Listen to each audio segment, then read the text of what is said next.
Welcome to our channel. Today we how to log into Chainlink Functions dashboard step by step clearly. Open your web browser. In the address bar, type in the URL for the Chainlink Functions dashboard. Press enter to navigate to the website. Once the page loads, look for the login button, typically located at the top right corner. Click on the login button to proceed. You will be prompted to enter your email address. Type in the email associated with your Chainlink Functions account.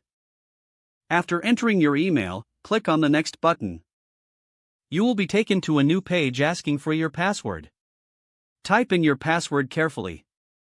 If you cannot remember your password, click on the Forgot Password link. Follow the instructions provided to reset your password if needed.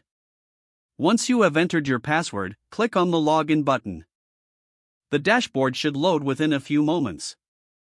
If prompted, complete any CAPTCHA verification to prove you are not a bot. Once logged in, you will have access to the Chainlink Functions dashboard. Explore the various features available to you in the dashboard. If you encounter any issues, look for the Support or Help section for assistance. If the page does not load, refresh the browser or try again in a private or incognito window. Make sure you are using the correct email address, then retype it carefully to avoid small typos.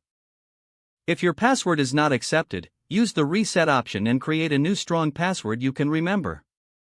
Check your spam folder for verification or security emails, then complete any requested confirmation steps. Enable two-factor authentication if available to improve account security and reduce unauthorized access risk. After signing in, review your profile details so your contact information and settings are accurate and current. If you see an error message, note it down and try again after restarting your device and internet connection. Log out when you finish, especially on shared devices, to keep your account and payment information secure. If the page does not load, refresh the browser or try again in a private or incognito window. Make sure you are using the correct email address, then retype it carefully to avoid small typos. Don't forget to like this video and subscribe to our channel for more step-by-step tech guides.